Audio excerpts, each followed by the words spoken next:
ডানেও কাটে, বামেও কাটে, সামনেও কাটে, পেছনেও কাটে, ব্লেডের মতো। বলে কেমন? জিহ্বা নাড়াইয়া একজন বিধর্মী মানুষের সামনে বলে লা ইলাহা ইল্লাল্লাহ, সাথে সাথে তার নামটা এখন ঈমানওয়ালার খাতায় চলে আসছে। জিহ্বার এক কথা। আবার এই জিহ্বা নাড়াইয়া এক মুমিন বলে আমি আল্লাহ মানি, কোরআন মানি, তবে কোরআনের বর্ণিত রাজনীতি মানি না। একই জিহ্বার এই কথায় তার ঈমান চলে গেল। এই একই জিহ্বা নাড়াইয়া অপরিচিত একটা মেয়ে যদি একটা যুবকের বলে তোরে আমি স্বামী বানাই নিলাম, তুই কবুল বল, স্বামী ছেলেটা যদি বলে কবুল করলাম, দুইজন চারজনের সামনে যদি বলে ফেলে বউ হয়ে গেল জীবনের আপন। আবার এই জিহ্বা নাড়াইয়া যদি বলে তুই তালাক, একই জিহ্বার কথায় তার স্ত্রী জীবনের থেকে বিদায়। বিচারক চেয়ারে বসিয়া ফাঁসির আসামিকে জিহ্বা নাড়ায় বলে তুমি মুক্ত, ফুলের মালা গলায় পরে ফাঁসির আসামি বাড়ি। আবার এই জিহ্বা নাড়াইয়া বিচারক যদি বলে নিরপরাধের পুলিশ হ্যান্ডকাপ লাগাও, নিরপরাধী একই জিহ্বার কথায় আসামি কাঠগড়ায় দাঁড়াবে। জিহ্বা এমন এক অস্ত্র, এটা তোমার আমার ইচ্ছার বিরুদ্ধে চলে, কেমনে তুমি কন্ট্রোল করবা? দেখছো নি এটা অ্যাডভান্স চলে, অ্যাডভান্স। ঘুমায় গেছে মানুষ মরা, কিন্তু জিহ্বা চালে, জিহ্বা চলতেছে। একজনে কাঁচা ঘুমের মধ্যে আমার বন্ধু ডাক দিছে, এই বন্ধু ও কাঁচা ঘুম। ও চোখ বন্ধ করে জিহ্বা নাড়ায় কাঁচা কয়েকটা গালি দিছে, ও দৌড়। তোর দাঁড়ছে আর জীবনে আমুনা, যেই গালি দিলি ঘুমের থেকে ওইটা ডাক দিলাম, এই তুই গেছো কই বন্ধু? তোর সাথে কথা নাই, যেই গালি দিছো ঘুমের ভিতরে। না না না, আমি গালি দিই না। হ্যাঁ, রেকর্ড করলে তুই টের পাইতি কি পরিমাণ গালি দিয়েছ। আল্লাহর কসম ঘুমের মধ্যে জিহ্বা কি বলছে আমি জানি না। তবে জিহ্বাটা আপনার আমার কন্ট্রোলের বাইরে। হাত যদি অন্যায় করে বেঁধে রাখো, কন্ট্রোল হয়ে যাবে, অন্যায় করবে না। চোখ যদি খারাপ কিছু দেখে মেকআপ লাগাও, কালো আয়না লাগাও, দেখবে না। পা যদি অন্যায় করে পায়ের মধ্যে রশি লাগায় বেঁধে দাও, অন্যায় করবে না। কান যদি অন্যায় কিছু শুনে পট্টি লাগায় দাও, অন্যায় আওয়াজ আসবে না। জিহ্বাটা যে অন্যায় করে এটারে কেমনে আটকাইবা? রশি দিয়েও তো বাধা যায় না, কষ্টে লাগানো যাবে না, কারণ জিহ্বার মধ্যে আল্লাহ একটা মেডিসিন দিয়ে দিছেন, পানি। এটা আবার কত বড় নিয়ামত। অল টাইম জিহ্বায় যদি পানি না থাকে মানুষ মরণাপন্ন হয়ে যায়। কারণ মুখ শুকায় গেলে ডাক্তারের কাছে দৌড়ায়, আমার পাগলের মতো হয়ে গেছে, জিহ্বা শুকায় যায় কেন? বলে ডায়াবেটিস বেড়ে গেছে, তাড়াতাড়ি মিষ্টি খাও। জিহ্বার মধ্যে এমন একটা পানি, বড় নিয়ামত। বলে কেমন? এই যুবক বাবা, ঘুমের থেকে উঠা বাসি মুখে কুলি না কইরা এক গ্লাস পানি তুমি পান করবা, জিহ্বার সাথে যেই লালাটা ভেতরে যাবে রোগের ঔষধ। কুলি করবা না, বাসি মুখে কুলি ছাড়া পানিটা পান করবা, খালি পেটে ঘুমের থেকে উঠাই মুখের ভেতরে জিহ্বার লালা সহ ভেতরে যাবে পেটের ঔষধ। তোমার চেহারার মধ্যে যদি কোন স্পট হয়, গোড়া হয়, শাহাদাত আঙ্গুল বের করে জিহ্বার মধ্যে লাগায় 3 বার বিসমিল্লাহ বলে লালা দিয়ে লাগাও, চেহারায় কোনো গোড়া থাকবে না। তবে সারা রাত্র মোবাইলে যদি আকাম করে গোড়া উঠাও, ঘুম মাইর দিয়া, ওইটা লালায় যাবে না।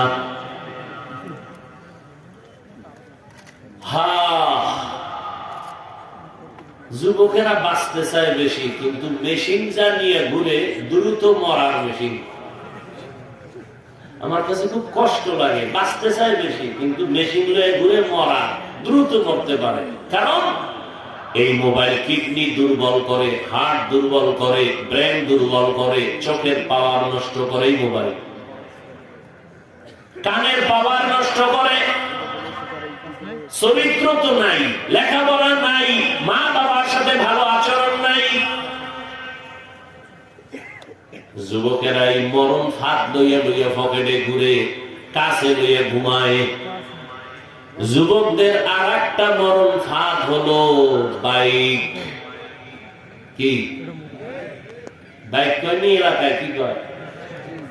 Motor cycle. এটার উপর উঠলেই শরীর গরম, শীত নেই, গরম, আগুন বাইর। আর এক জায়গায় গিয়ে ধান ফিরে ফিরে যায়, একদিকে হুন্ডা থাকে আর একদিকে বইরা, রক্ত খরচ নাই, জায়গায় শেষ। নামাজ রোজা নাই, মাওলা হেফাজত করবে তো বান্দার কিছু আমলের দরকার। রাসূল শিখাই দিয়েছেন, ঘর থেকে বের হলে এই দোয়া করো। গাড়িতে উঠছো, বিমানে উঠছো, 5টা সূরা পড়ো। কুল ইয়া আইয়ুহাল কাফিরুন ইযা জাআ নাসরুল্লাহ, কুল হুয়াল্লাহু আহাদ, কুল আউযু বিরাব্বিল ফালাক, কুল আউযু বিরাব্বিন নাস। সাথে সাথে আল্লাহ একদল ফেরেশতা তোমার পাহারাদার বানায় দিবে। দুনিয়ার সব বিপদে পড়লেও তোমাকে আল্লাহ হেফাজত করবেন এই আমলের বরকত। আর তুমি উঠেই বিড়ি টানা শুরু করো, ঘর থেকে বেরই হয় একটা আগুন লইয়া। কি ভাব, বিড়ি মুখে দিলে কি ভাব জানে, কঠিন ভাব। অথচ ওই বিড়ি সাদা কাপড়ে ধোঁয়াটা মারো, দেখো কেমন, তোমার কলিজা এর থেকে আরো খারাপ। এর উপরে যারা টানে, মদ পান করে, গাঁজা খায়, এটি তো ক্যান্সারে মরবে নাকি এমনি মরবে, এত সোজা। একটা মানুষও শান্তিতে মরে না এই যারা এই নাপাক খায়, নাপাক। আল্লাহ সব ভাইকে হেদায়েত দান করুন। তো জবানটাকে কন্ট্রোল কেমনে করি? হাত আটকায় রাখা যায়, পা আটকায় রাখা যায়, কান আটকানো যায়, চোখ আটকানো যায়, জিহ্বাটারে আটকানো যায় না, কষ্টে লাগানো যায় না। জবানটারে কেমনে হেফাজত করব, কন্ট্রোল করব? আল্লাহ কয় রে গোলাম, এটা কন্ট্রোল করার মতো তোমার হাতে কোনো পাওয়ার নাই।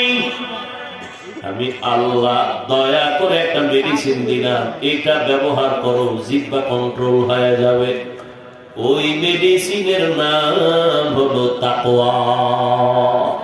হরকে দার খৌফে হকদার দিল মদন, জান্নাতুল মাওয়া দেহত ও রামাকাম।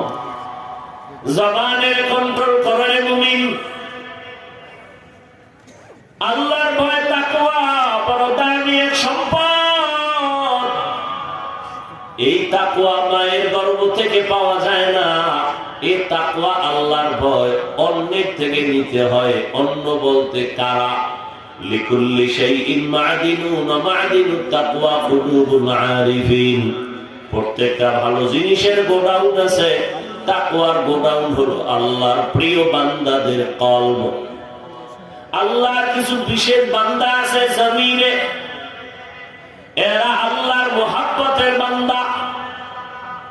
এরা তোমার আমার সাথে চলে ফিরে ঠিক, তবে তাদের চোখের পাওয়ার আলাদা, তাদের কলমের পাওয়ার আলাদা। তারা যদি তীক্ষ্ণ নজরে কারো দিকে ভালো দৃষ্টি দেয়, তাদের কলমের পাওয়ার বেড়ে যায়। ওই যে মোবাইলে চার্জ লাগে, পাওয়ার হাউসে তুমি চার্জার ঢুকাও। এই জমিনে আল্লাহর মুহাব্বতের বান্দা অন্য মানুষের জন্য কষ্টি পাথর, পাওয়ার হাউস, ওখানে নজর লাগাও তো তোমার কলমে পাওয়ার চলে এলো। ওই পাওয়ারের নাম কোরআন বলে ফুরকান, হাদিস বলে ওই পাওয়ারের নাম ফেরাসাত। ইয়া আইয়ুহাল্লাযীনা আমানু ইন তাত্তাকুল্লাহ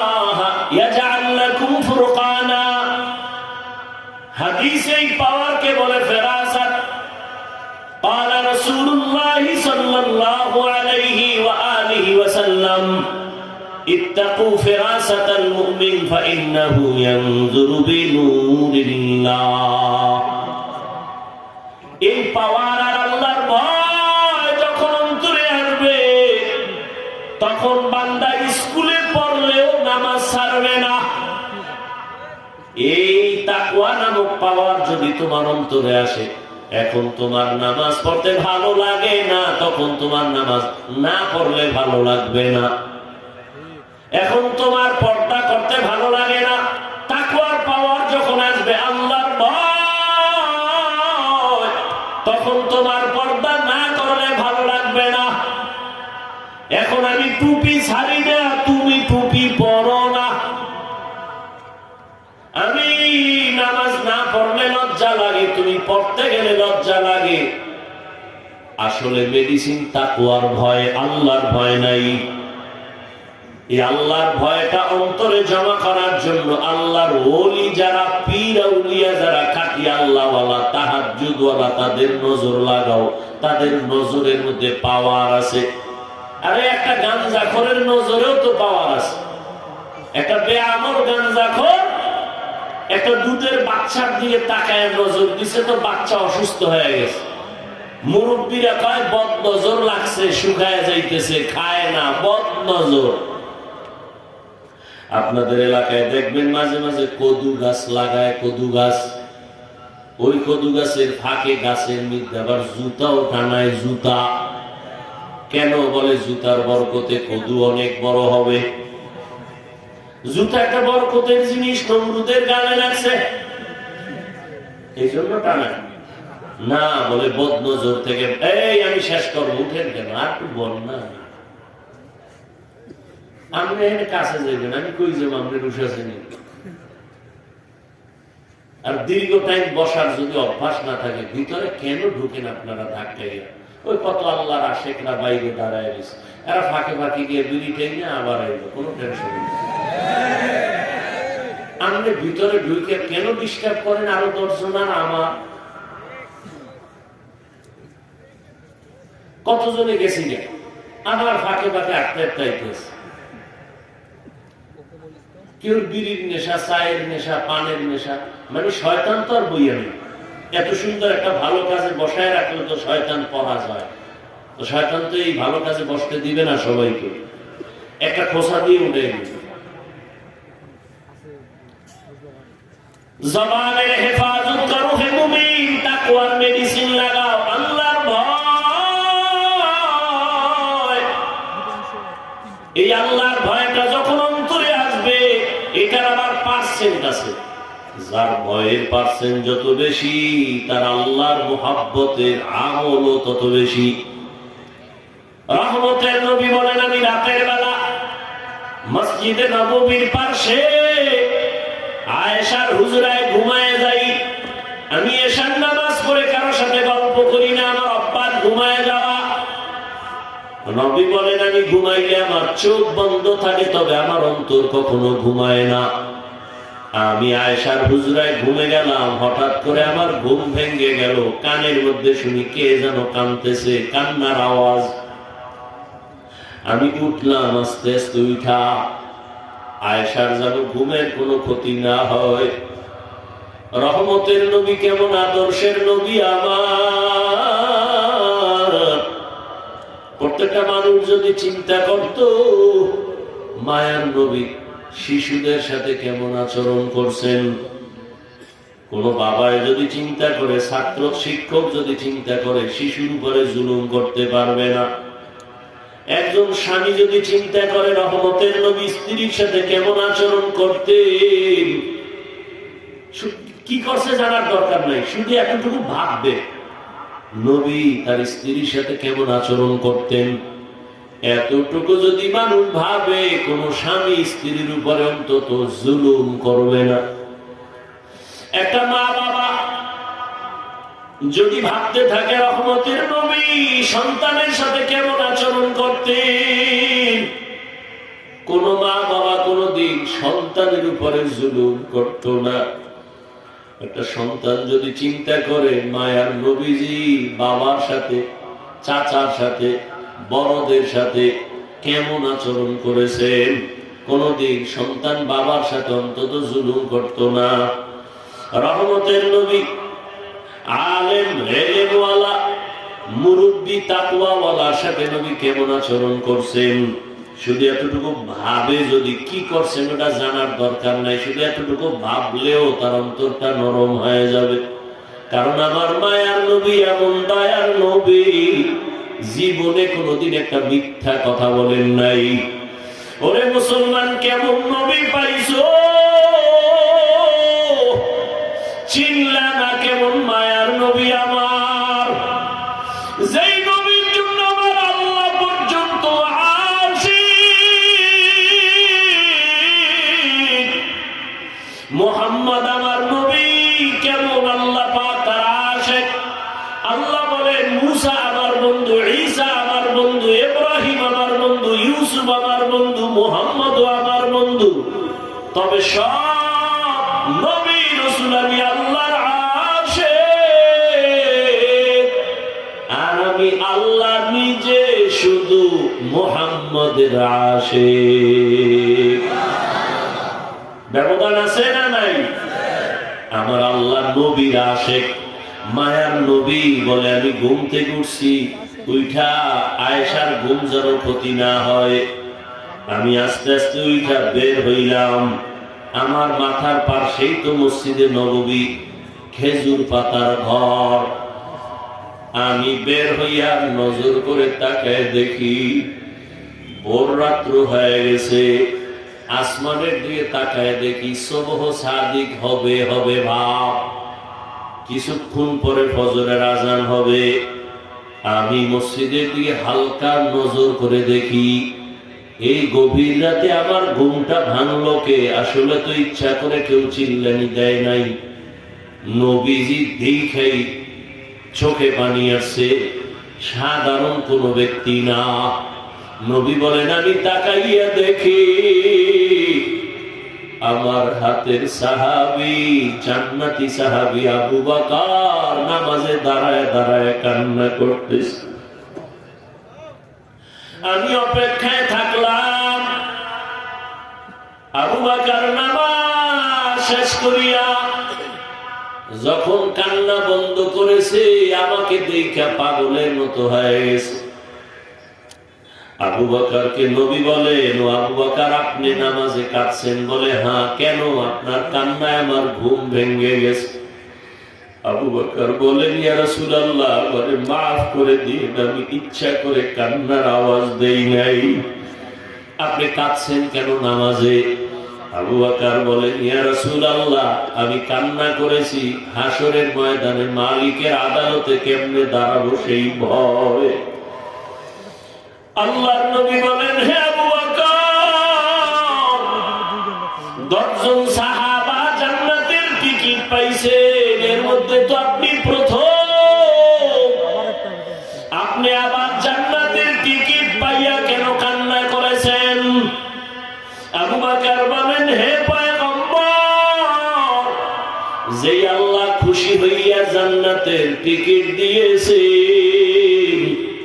ওই আল্লাহ যদি আবার আমার কোনো কারণে বেজার হয়, টিকিট ক্যান্সেল হয়ে যাইতে পারে, এই ভয়ে আমি কান্না করি। ও নবী, আপনিই তো বলছেন কিয়ামতের ময়দান বড় কঠিন হবে, যেদিন নারী আর পুরুষ সবাই উলঙ্গ দাঁড়াবে, ওই দিন সূর্যটা নিচে নেমে আসবে। সূর্যের গরমে গুনাহগারের মাথার মগজগুলো ভাতের মারের মতো ফুটবে, মাটির জমিনটা সূর্যের গরমে তামা হয়ে যাবে। জাহান্নামের আওয়াজে হাসরের ময়দানটা থরথর করে কেঁপে উঠবে। ওই সময় নবী আপনিই তো বয়ান করেছেন, কিয়ামতের ভয়ানক বয়ান। ওই বয়ানে আপনি নিজেও কান্না করিয়া বলছেন, কিয়ামতের দিন নবীদের কোনো গুনাহ নাই, তারাও কান্না শুরু করবেন। একদিকে সূর্যের গরম, অন্যদিকে জাহান্নামের আওয়াজ, অন্যদিকে আবার আল্লাহ রাগান্বিত হইয়া আওয়াজ দিবেন, লিমানিল মুলকুল ইয়াউম,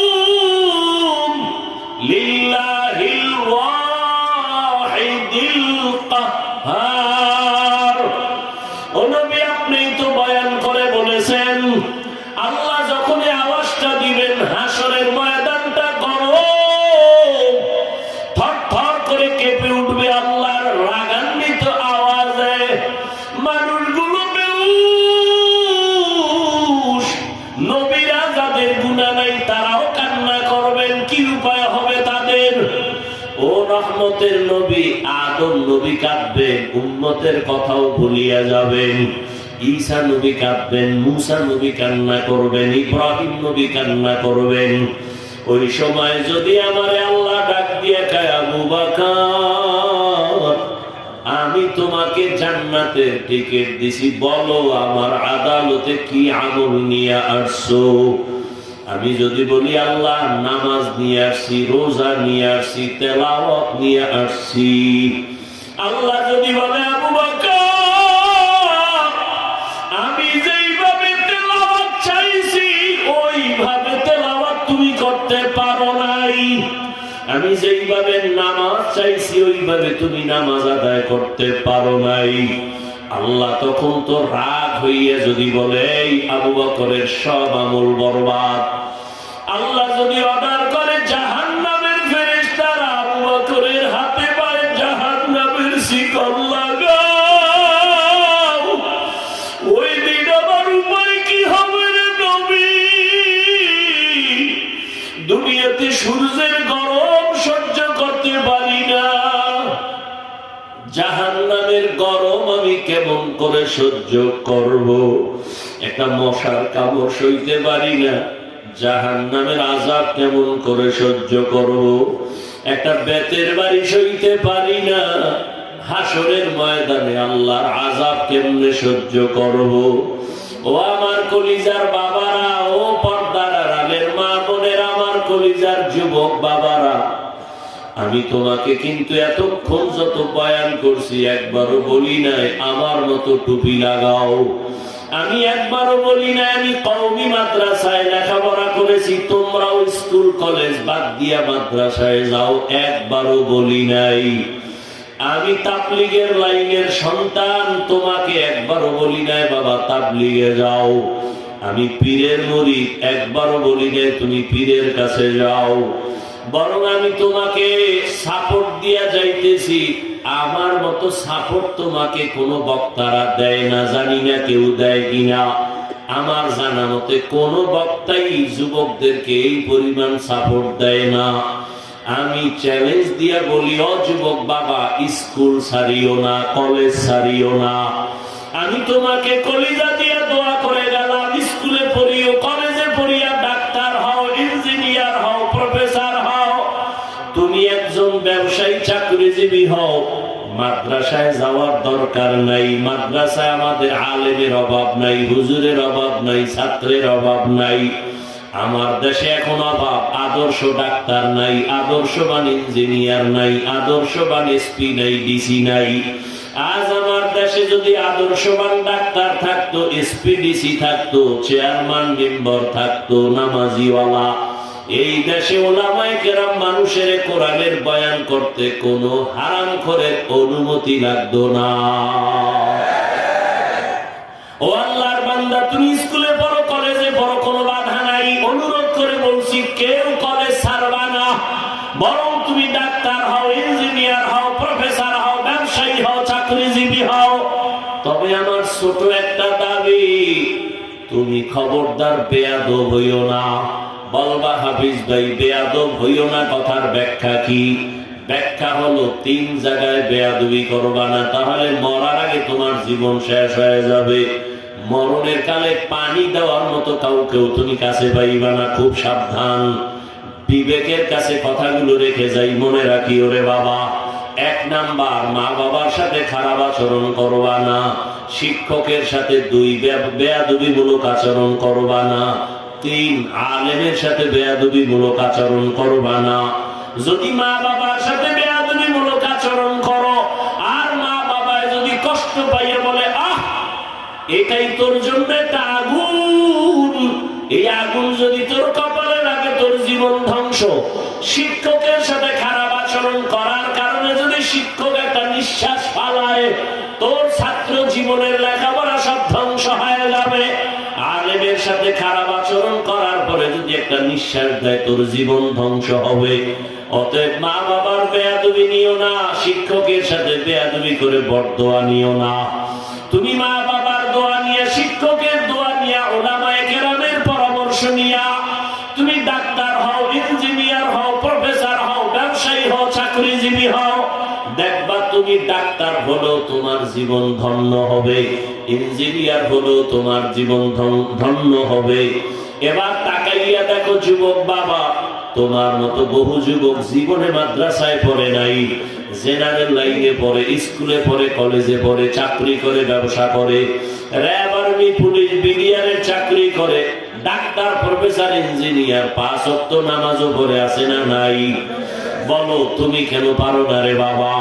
তোমার মতো যুবক রাস্তায় গাড়ি চালায়, নামাজ ছাড়ে না, বলো তোমার কপালে কার বদদোয়া লাগছে? তুমি কেন পারো না রে বাবা? তোমার মতো যুবক কৃষি কাজ করে, নদীর মধ্যে মাছ ধরে, নামাজ ছাড়ে না। তোমার মতো যুবক ব্যবসা করে, নামাজ ছাড়ে না। বলো তুমি কেন পারো না? অবশ্যই তোমার কপালে না জানি কারো বদদোয়া লাগছে, গুনার কারণে বুঝি আল্লাহ বেজার হয়ে গেছে। ওরে আমার মাওলার কোরআনটারে মিথ্যা মনে করিও না।